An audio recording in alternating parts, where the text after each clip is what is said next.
नमस्कार मुलांनो, मागील सत्रात आपण प्रकाशाचे प्रतिबिंब आणि प्रतिमा कशा तयार होतात याबद्दल जाणून घेतले.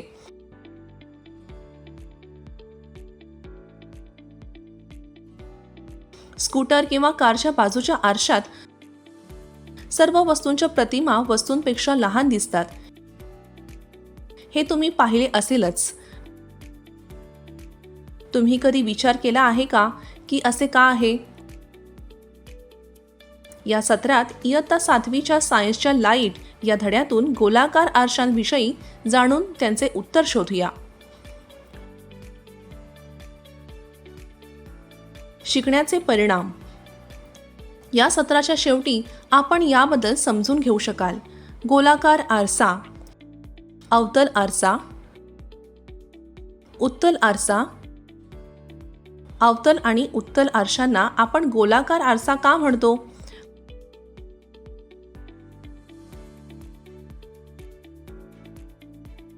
वास्तविक आणि आभासी प्रतिमा. गोलाकार आरशांद्वारे प्रतिमा निर्मिती. गोलाकार आरशांचे अनुप्रयोग. परावर्तनाचे प्रकार, संपादन. महत्त्वाचे शब्द: गोलाकार आरसा, गोलाकार पृष्ठभागावरून कापलेल्या तुकड्याचा आकार असलेला आरसा. अवतल आरसा, एक आरसा ज्याचे परावर्तित पृष्ठभाग आतील बाजूस वक्र आहे. उत्तल आरसा, एक आरसा ज्याचे परावर्तित पृष्ठभाग बाहेरच्या बाजूस वक्र आहे. वास्तविक प्रतिमा, स्क्रीनवर तयार होऊ शकणारी प्रतिमा. व्हर्च्युअल इमेज, स्क्रीनवर मिळू न शकणारी पण आरशात दिसणारी प्रतिमा.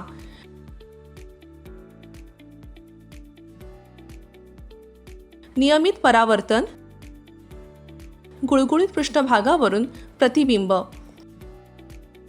अनियमित प्रतिबिंब, खडबडीत पृष्ठभागावरून प्रतिबिंब. सुरुवात करण्यापूर्वी आपण या अधिवेशनाचा संकल्पना नकाशा पाहूया.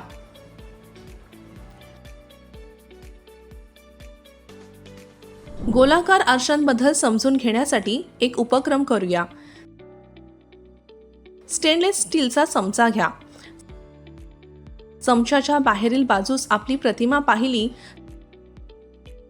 तर आपण पाहू शकता की आपली प्रतिमा उभी आणि आकाराने लहान आहे. आता चमच्याच्या आतील बाजूचा वापर करून त्याचा प्रतिमा बघा. आपल्याला असे वाटेल की प्रतिमा उभी आणि आकाराने मोठी आहे. जर आपण आपल्या चेहऱ्यापासून चमच्याचे अंतर वाढवले तर आपल्याला आपली प्रतिमा उलटी दिसू शकते. चमच्याचा वक्र व चमकणारा पृष्ठभाग आरशाचे काम करतो. वक्र परावर्तित पृष्ठभाग असलेल्या आरशांना गोलाकार आरसे म्हणतात. गोलाकार आरसे दोन प्रकारचे असतात: अवतल आरसा आणि उत्तल आरसा. गोलाकार आरशाचा परावर्तित पृष्ठभाग अवतल, आतील बाजूस वळणारा पृष्ठभाग असेल तर त्याला अवतल आरसा म्हणतात. परावर्तित पृष्ठभाग उत्तल,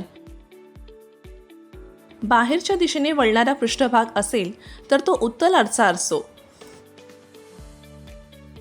चमच्याच्या आतील पृष्ठभाग अवतल आरशासारखा कार्य करतो तर त्याचा बाह्य पृष्ठभाग उत्तल आरशासारखा कार्य करतो. अवतल आणि उत्तल आरशांना आपण गोलाकार आरसा का म्हणतो?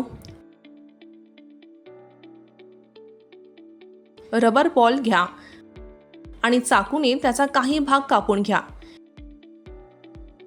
चेंडूच्या कापलेल्या तुकड्याच्या आतील पृष्ठभागाला अवतल पृष्ठभाग आणि त्याच्या बाह्य पृष्ठभागाला उत्तल पृष्ठभाग असे म्हणतात. कोणताही उत्तल आणि अवतल आरसा हा गोलाचा एक भाग असतो, म्हणून या आरशांना गोलाकार आरसे म्हणतात. वास्तविक आणि आभासी प्रतिमा समजून घेण्यासाठी एक क्रियाकल्प करूया. अवतल आरसा घ्या. सूर्याकडे तोंड करून धरून ठेवा. आरशातून परावर्तित होणारा प्रकाश कागदावर मिळवण्याचा प्रयत्न करा. कागदावर तीक्ष्ण चमकदार डाग येईपर्यंत त्याचे अंतर समायोजित करा. आरसा आणि कागदाचा पत्रक काही मिनिटे स्थिर ठेवा. पेपर जळू लागेल. हा तेजस्वी डाग म्हणजे सूर्याची प्रतिमा. आपल्या लक्षात येते की प्रतिमा स्क्रीनवर तयार होते. स्क्रीनवर जी प्रतिमा मिळवता येते त्याला रिअल इमेज म्हणतात. आरशातही आपल्याला ही प्रतिमा दिसू शकते. जी प्रतिमा पडद्यावर मिळू शकत नाही पण आरशात दिसू शकते त्याला आभासी प्रतिमा म्हणतात.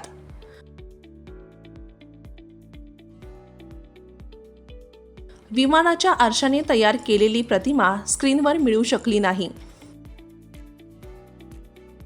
अशा प्रतिमेला आभासी प्रतिमा म्हणतात. स्टँडवर अवतल आरसा बसवून टेबलावर ठेवा. पांढऱ्या कागदाचा तुकडा पुठ्ठ्याच्या पत्र्यावर अशा प्रकारे चिकटवा की तो स्क्रीन म्हणून काम करेल. आरशापासून सुमारे 50 सेंटीमीटर अंतरावर टेबलावर एक प्रज्वलित मेणबत्ती ठेवा. स्क्रीनवर ज्योतीची प्रतिमा मिळवण्याचा प्रयत्न करा.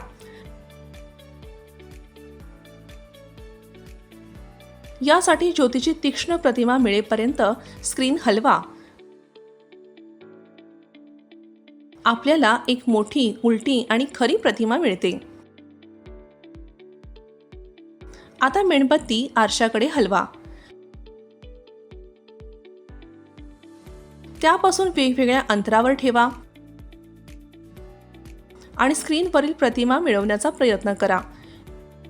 जेव्हा वस्तू आरशाच्या अगदी जवळ ठेवली जाते तेव्हा एक आभासी, उभी आणि वाढलेली प्रतिमा तयार होते. वस्तू आणि आरसा यांच्यातील अंतर वाढले की प्रतिमेचा आकार कमी होतो, उलटा होतो आणि प्रत्यक्ष प्रतिमा तयार होते.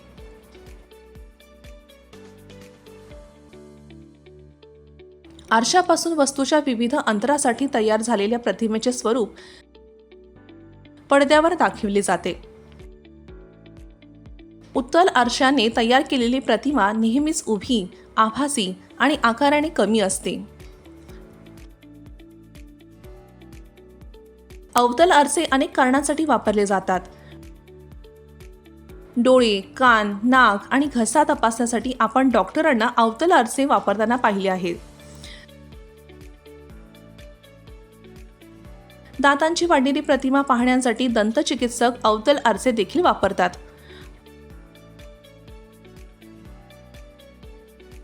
टॉर्चचे रिफ्लेक्टर, गाड्यांचे हेडलाईट, स्कूटर यांचा आकार अवतल असतो. उत्तल आरसे मोठ्या क्षेत्रावर पसरलेल्या वस्तूंच्या प्रतिमा तयार करू शकतात. तर त्यांचा वापर वाहनांच्या साइड क्यू मिररमध्ये केला जातो, ज्यामुळे वाहन चालकांना त्यांच्या मागची रहदारी पाहण्यास मदत होते.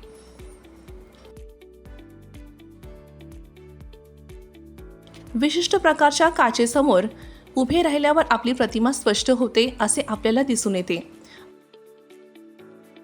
आणि इतर काही प्रकारच्या काचेसमोर उभे असताना आपली प्रतिमा स्पष्ट होत नाही. काही चष्मा स्पष्ट प्रतिमा का तयार करतात आणि काही करत नाहीत. आरशासारख्या गुळगुळीत पृष्ठभागावरील परावर्तनाला नियमित परावर्तन म्हणतात. नियमित परावर्तनाच्या बाबतीत स्पष्ट प्रतिमा तयार होतात. वृक्ष किंवा अनियमित पृष्ठभागावरील परावर्तनास अनियमित परावर्तन किंवा विसर्जित प्रतिबिंब म्हणतात. अनियमित परावर्तनाच्या बाबतीत प्रतिमा स्पष्ट होत नाहीत. काही प्रकरणांमध्ये आपल्याला प्रतिमा अजिबात सापडत नाही. लक्षात ठेवण्यासारखे मुद्दे.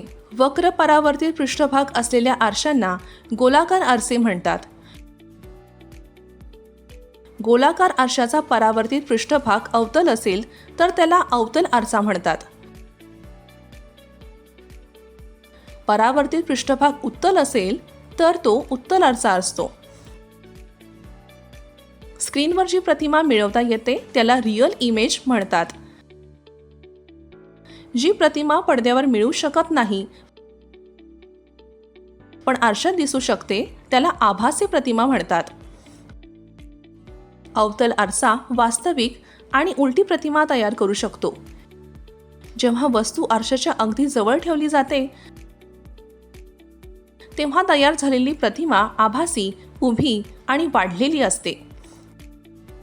उत्तल आरशाने तयार केलेली प्रतिमा वस्तूपेक्षा उभी, आभासी आणि आकाराने लहान असते. आरशासारख्या गुळगुळीत पृष्ठभागावरील परावर्तनाला नियमित परावर्तन म्हणतात. रुक्ष किंवा अनियमित पृष्ठभागावरील परावर्तनास अनियमित परावर्तन म्हणतात.